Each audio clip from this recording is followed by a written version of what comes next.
Hey, what's up, guys? How y'all doing today? Because, baby, if your name is Sean Diddy Combs, you are not doing well. The plot has thickened, and now people are starting to wonder, did Donald Trump just play Diddy for a fool, or is there something way bigger happening behind the scenes? Now, if you're just catching up, here's the deal. There's been a whole lot of noise around this potential presidential pardon, and not just whispers, we're talking Rolling Stone coverage. According to reports, money has already changed hands between Diddy's team and people connected to Trump's camp, supposedly to help fast-track this pardon. Now, let's be clear, they're not saying the money went directly to Trump himself, but Diddy's reportedly been paying people close to Trump just to get that pardon on the table. A little too cozy, don't you think? Trump himself once said something like, "Well, if Diddy's being treated unfairly, maybe I'd consider a pardon." And the whole country side-eyed Present, that with a and no resounding longer has a no, voice who will especially pursue with all the justice heat for her still coming off the accusation. Ghislaine Maxwell mess. As of the And taken yes, we're against gonna Diddy, talk about her no too, expansion of the because did y'all know investigation, Trump just had no Ghislaine isolation Maxwell orders, transferred no from her equipment Florida access, facility to a no federal suspension prison of in attorney Texas. communication. And not just any prison. This place is known as Club Fed. It's a minimum security, luxury-style prison. Think country club with bars, white-collar, wealthy inmate. Not exactly hard time, so people are saying that even her transfer is starting to look like a favor,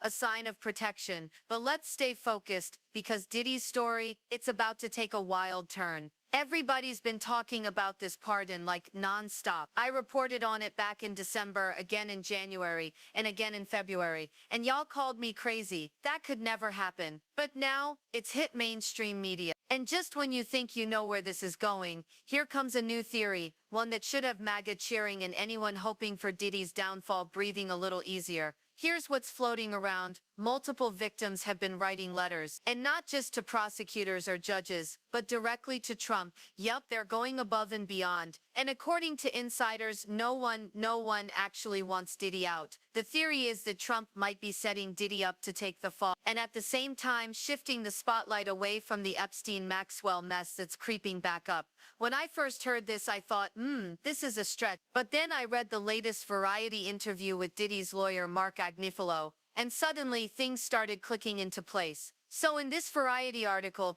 they sat down with Mark Agnifilo, and the headline, Diddy's lawyer on a Trump pardon, why Sean Combs should be freed from jail, and his beautiful prison essays. First of all, his beautiful prison essays. Sir, we don't care if he's writing Shakespeare behind bars. He's still behind bars for a reason. But let's move on. They asked Mark point blank, how likely is it that Trump pardons Diddy? Have you been in communication with the administration? And y'all, his answer? Wild. He said, and I quote, "I'm not involved in that in the least. I have literally no idea. There are times I think there's nothing to it, and there are times I think it's just rumor mill stuff. But I do not purport to know the president's mind. I really don't know." Excuse me? You're not involved in the pardon discussions at all. Your client's name is being dragged through every media outlet about a presidential pardon. And now suddenly you're like, my name's Bennett, and I ain't in it. Make it make sense. And it gets even weirder. When asked if seeking a pardon was an official part of Diddy's legal strategy, Agnifilo flat out said no. He claimed, my business is very focused on the case alone, the merit of the case, and what happened in the courtroom. I don't do anything else. Now pause right there. If you're leading a federal defense team, and your client is in serious trouble, the kind of trouble where a presidential pardon is even on the table, how is that not part of your job? Presidential pardons don't happen over DMs or WhatsApp messages. They require coordination, legal counsel, strategy, paperwork, and yet Mark is saying he has no clue what's going on. Nah, that doesn't pass the smell test. Then comes another bombshell from the same interview. Variety asked Mark about the sudden firing of Maureen Present, Comey, the and lead no federal longer has a prosecutor voice who on will Diddy's pursue case, justice for just her 2 weeks after accusation. the verdict. Her As of the dismissal taken shocked against everybody. Diddy, They asked, no "How expansion do of you the react to that? investigation, Have you no spoken to isolation her?" orders, Mark replied, no equipment "I haven't access, spoken to no Maureen. suspension It of made me attorney sad. communication." I like her. I think she's a very good lawyer. She was my adversary in the case, obviously,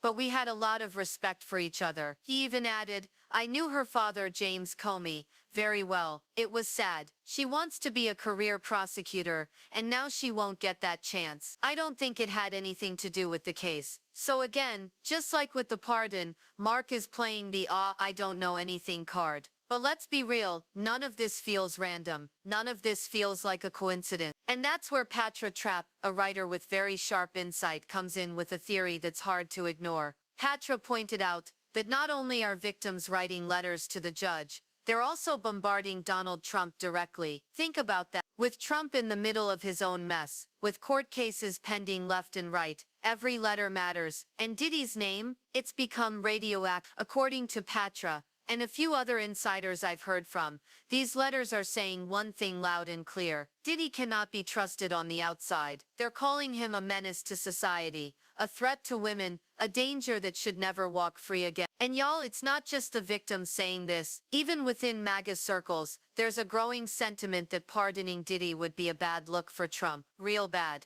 Remember, MAGA is still reeling from the Epstein fallout. They do not want Trump associated with anyone accused of similar crimes. And Diddy's charges aren't exactly light. If Trump were to pardon Diddy, in a lot of people's eyes, it would look like he's turning a blind eye to sexual abuse and violent misconduct. On the other hand, sending Diddy away for a long time, that would let Trump reclaim some moral high ground, especially among voters who've grown uneasy about his past associations. Now here's where it gets interesting. Trump apparently has a new guy on the inside, someone feeding him details the public didn't get to see during the trial. Because remember, not everything made it onto the official record. A lot of arguments happened behind closed doors, evidence the jury never saw, witness statements the press never heard. If Trump's inner circle is getting all of that, and the picture they're seeing is even worse than what we already know, it could change everything. And let's not forget, in less than 24 hours, all of this has hit the fan. Mark Agnifilo is publicly distancing himself from the pardon conversation. Suddenly, the man leading Diddy's defense team doesn't know anything about what his client might be cooking up with the Trump camp. That's not just odd, it's strategic. Meanwhile, Rolling Stone is reporting that money has definitely changed hands. Not rumors, facts. Diddy's team has allegedly funneled money to people connected to Trump. But again, not to Trump himself, and that's key. Because if Trump hasn't taken a dime directly, he can still play this either way. So now people are wondering, is Trump running the oldest game in the book? The bait and switch? Because here's the truth, Trump hasn't signed anything. He hasn't officially offered a pardon. He only said he'd be open to it if Diddy's being treated unfairly. That leaves the door cracked, just enough to keep Diddy hopeful and keep the money flowing. But what if this is all a setup? What if Trump never planned to help Diddy at all? What if he's using Diddy as a sacrificial distraction, a flashy, scandalous figure to keep the headlines spinning, while Trump gets MAGA back on his side? Think about it. If Diddy ends up serving a long sentence, if Trump says no thanks to the pardon, MAGA goes wild. Trump looks like a man of justice again. And Diddy, he's left holding the bag, wondering how he got played so hard. And listen, for all the talk about Diddy buying his way out, let's be real, if that money never actually reached Trump, then what Diddy really did was donate to a bunch of grifters with access. Consultants, strategists, lobbyists, people who probably smiled, nodded, promised the world, and then pocketed the check. So now the question is, did Donald Trump Present, just play and Diddy, no longer or did has a Diddy voice play who will himself, pursue justice thinking for his her money, accusation? power, and influence would As shield of the him from taken against Diddy, accountability, like it no always expansion has? of the Because let's investigation, be clear, no there's still a isolation real orders, chance that no Trump equipment does pardon access, him. No one no knows for suspension of sure, attorney but when your own communication. attorney is stepping back, when media reports say you've been spending money, but getting no real response, and when your name is a political liability in every circle, it's not looking good. And that's why this whole situation feels like a setup. Because if Trump wanted to pardon Diddy, there'd be signals, there'd be strategy, there'd be control. But right now, there's chaos, confusion, and silence. That's not how presidential pardons usually work, not when they're real. So what are we watching unfold here? Is this the fall of a mogul who overplayed his hand, or is this just Act 2 of an even bigger story? At the end of the day, all we know is this. The narrative is shifting fast, and all those rumors that once sounded ridiculous, they're starting to make sense. The bait has been dangled, the switch may be in motion, and Diddy, he just might be the one left out in the cold. Let me know what you think in the comments. This story is very much developing, and you know I'm going to stay on top of it. I might even go live soon to break more of it down. But in the meantime, hit that like button, show your girl some love, and subscribe so you don't miss the next update. Talk to y'all soon.